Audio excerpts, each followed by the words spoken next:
The Rootborn. A Tale of the Hidden People. Chapter 1: The Children of the Earth. Deep beneath the ancient forests of the Pacific Northwest, where the cedars stood like sentinels and the rivers whispered secrets to the stones, there lived a people who had never seen the sky. They called themselves the Rootborn, and they were the children of the earth. Their home was a labyrinth of tunnels and chambers, carved into the living roots of the great trees. The walls of their dwellings pulsed with the heartbeat of the forest, and the air was thick with the scent of damp earth and the hum of unseen life.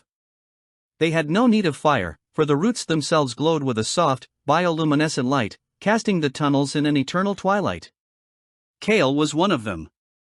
A young man with skin the color of bark and eyes like polished river stones, Kale had spent his life learning the ways of his people. He knew how to listen to the roots, how to speak to the mycelium, and how to walk the hidden paths without disturbing the balance of the forest above. But unlike the others, Kale was restless. He had heard the stories of the surface world, of the vast blue sky and the endless green canopy, and he longed to see it for himself. The surface is not for us, his mother, Eldrin, had warned him. We are the roots. The forest is our skin. To leave is to die. But Kale could not shake the dream from his mind. The Rootborn. A Tale of the Hidden People. Chapter 1: The Children of the Earth. Deep beneath the ancient forests of the Pacific Northwest, where the cedars stood like sentinels and the rivers whispered secrets to the stones, there lived a people who had never seen the sky. They called themselves the Rootborn, and they were the children of the earth. Their home was a labyrinth of tunnels and chambers, carved into the living roots of the great trees. The walls of their dwellings pulsed with the heartbeat of the forest, and the air was thick with the scent of damp earth and the hum of unseen life. They had no need of fire, for the roots themselves glowed with a soft, bioluminescent light, casting the tunnels in an eternal twilight. Kale was one of them. A young man with skin the color of bark and eyes like polished river stones, Kale had spent his life learning the ways of his people. He knew how to listen to the roots, how to speak to the mycelium, and how to walk the hidden paths without disturbing the balance of the forest above. But unlike the others, Kale was restless. He had heard the stories of the surface world, of the vast blue sky and the endless green canopy, and he longed to see it for himself. The surface is not for us, his mother, Eldrin, had warned him. We are the roots. The forest is our skin. To leave is to die. But Kale could not shake the dream from his mind. Chapter 3: The Surface World. For hours, Kale wandered through the forest, his fingers trailing over the bark of the trees, his ears straining to hear the whispers of the wind. He drank from the river, its water cold and sweet, and ate berries from the bushes, their juice staining his lips purple. He had never felt so alive. But as the sun began to set, painting the sky in shades of fire, he realized he was lost. The forest was not like the tunnels. It was wild and unpredictable, its paths shifting with the wind. The roots did not speak to him here. The mycelium did not guide his steps. He was alone in a way he had never been before. And then he heard it, a voice. You are far from home, Rootchild. Kale spun around. A girl stood before him, her skin brown as bark, her hair a tangle of dark curls. She wore a dress of woven leaves, and her eyes were bright as the river. Who are you? Kale stammered. She smiled. I am Leora. And you are the one they warned me about.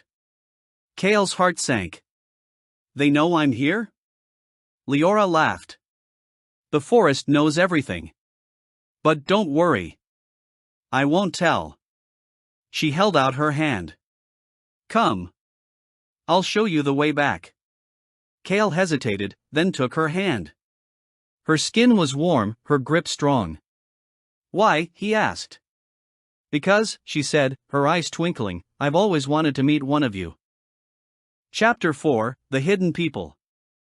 Leora led Kale through the forest, her steps sure and light. She showed him how to listen to the wind, how to read the signs in the bark of the trees, how to find the hidden paths that only the forest's children knew. You're not like the others, Kale said as they walked. You don't live in the roots. Leora shook her head. No. My people live in the canopy. We are the Skyborn. Kale's eyes widened. There are others like me? Not like you, Leora said. But yes, there are others who live in the forest. The Skyborn, the Rootborn, the Stoneborn in the mountains, the Riverborn in the waters. We are all children of the earth, but we are not the same. Kale felt a thrill run through him. All his life, he had thought his people were alone. But the forest was full of secrets. Why have we never met? He asked. Leora's smile faded. The forest is vast. And the old ones say it is better that way. The Rootborn and the Skyborn, we are not meant to mix. Kale frowned. Why not? Because, Leora said, her voice soft, the forest fears what happens when roots reach for the sky. Chapter 5, The Great Tree. As the sun dipped below the horizon, Leora led Kale to a great cedar, its trunk wider than 10 men, its branches stretching high into the sky. This is the heart tree, she said. It is the bridge between the roots and the sky. My people live in its branches. Yours live in its roots. And the old ones say that if ever the two should meet, the forest will weep. Kale looked up. High above him, he could see movement figures darting among the branches, their voices like the rustling of leaves. The Skyborn. They're watching us, he whispered. Leora nodded. They don't like strangers. Neither do we, Kale said. Leora turned to him, her eyes serious. Then why did you come? Kale hesitated. I wanted to see the sky. Leora studied him for a long moment. Then, slowly, she smiled. Come on.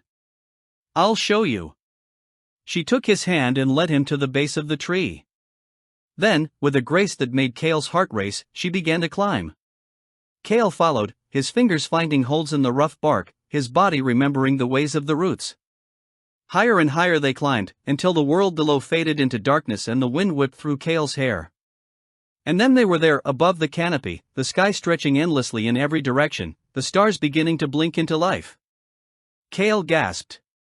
It was more beautiful than he had imagined. This, Leora said, her voice soft, is why we stay. Chapter 6, The Warning. They stayed in the branches long after the sun had set, talking under the endless sky. Leora told Kale stories of the Skyborn, how they rode the wind, how they spoke to the birds, how they danced with the clouds. Kale told her of the Rootborn, of the hidden paths and the whispers of the roots. But as the night deepened, Leora's face grew serious. You must go back, Kale, she said. The forest is not kind to those who break its rules. Kale frowned. What rules? The balance, Leora said. The roots and the sky must stay separate. If they do not. She trailed off, her eyes dark. The last time a Rootborn climbed to the sky, the forest bled for a year. Kale's stomach twisted. What happened? Leora shook her head. No one knows. But the old ones say it must never happen again. Kale looked down at his hands. They were dirt-stained and rough, the hands of a Rootborn. But his heart was light and wild, like the sky. I don't want to go back, he said. Leora's eyes filled with sorrow. You must. And then, from the branches above them, a voice called out. Leora! What are you doing? Kale looked up. A boy stood there, his eyes narrow with suspicion. Who is this? He demanded. This is Kale, Leora said. He's a Rootborn, the boy snarled. You brought a Rootborn into the sky? Leora stood quickly. He didn't know. It doesn't matter, the boy shouted. You know the rules. The forest will punish us all. Kale's heart pounded. I didn't mean to. Go, the boy hissed. Go back to your tunnels, Rootchild, before the forest tears you apart. Leora's face was pale. Kale, you have to leave. Now. Kale nodded, his throat tight. He began to climb down, his fingers trembling. But as he reached the ground, he heard Leora call after him. Wait. He turned. She was climbing down after him, her face determined. What are you doing? He asked. Coming with you, she said. Kale's heart leapt. But The rules are stupid, Leora said. And I've always wanted to see the roots. Chapter 7, The Breaking. They travel through the night, Kale leading Leora through the hidden paths of the forest floor. She marveled at the glowing roots, at the whispers of the mycelium, at the pulse of the earth beneath her feet. It's so different down here, she breathed. So, alive. Kale smiled. This is home. But as they neared the entrance to the Rootborn tunnels, Kale felt a dread creep over him. The roots were silent. The mycelium did not sing. Something was wrong. They stepped into the tunnel and froze. The Rootborn were gathered in the great chamber, their faces pale, their eyes wide with fear. And in the center of the chamber stood the elder, his staff raised, his voice booming. The forest weeps, he cried. The balance is broken. The Rootborn have climbed to the sky. Kale's stomach dropped. They knew. The elder's gaze fell on him and then on Leora. You, he snarled. You have brought the sky into our home. Leora stepped forward, her chin raised. I came willingly. It does not matter, the elder roared. The forest will not tolerate this. The roots will rot, the sky will fall, and we will all be lost. Kale's hands trembled. What do we do? He whispered to Leora. She took his hand. We fix it. And then, before the elder could stop them, they ran. Chapter 8, The Heart of the Forest. They fled deep into the tunnels, where the roots pulsed with a frantic energy and the air was thick with the scent of decay. The forest was angry. Kale could feel it in his bones. We have to find the heartroot, Leora said, her voice urgent. It's the only thing that can fix this. How do you know? Kale asked. The Skyborn have stories, she said. The heartroot is the bridge between the roots and the sky. If we can heal it, the balance will be restored. Kale nodded. Lead the way. They followed the whispers of the mycelium, deeper and deeper into the earth, until they reached a chamber unlike any Kale had seen before. The walls were covered in glowing veins, pulsing with light, and in the center stood a great root, thicker than a tree, its surface cracked and oozing a dark, blood-like sap. This is it, Leora breathed. The heart root. Kale reached out, his fingers trembling. What do we do? We heal it, Leora said. She took his hand and pressed it to the root. Together. Kale closed his eyes. He could feel the pain of the forest, the anger, the fear. And then, slowly, he felt something else, a warmth, a light, spreading from his fingers into the root. It's working, Leora whispered. The cracks in the root began to close, the dark sap turning clear. The chamber filled with a golden light, and Kale felt the balance return, the harmony restored. But then the ground trembled. The elder burst into the chamber, his face twisted with rage. You have done enough, he snarled. The forest will not forgive this. Kale stood, his voice steady. The forest is healed. The balance is restored. At what cost? The elder demanded. You have brought the sky into the roots. You have broken the oldest law. Leora stepped forward. The law is stupid, she said. The forest is not meant to be divided.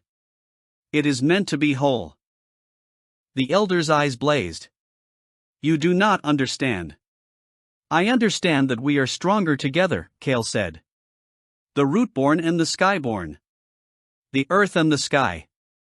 We are all children of the forest. The elder hesitated. And then, slowly, he nodded. Perhaps, you are right. The golden light filled the chamber, and Kale felt the forest sigh in relief. The balance was restored. And the Rootborn and the Skyborn were one. Epilogue, The New World. A year later, the tunnels of the Rootborn were no longer hidden. The paths between the roots and the sky were open, and the two peoples lived as one, their lives woven together like the branches and the roots of the great trees. Kale stood on the hill where he had first seen the sky, Leora's hand in his. Below them, the forest stretched out, alive and whole, its heartbeat strong. We did it, Leora said, her voice soft. Kale smiled. We did. And as the sun set, painting the sky in shades of fire, they knew that the forest was no longer divided. It was home.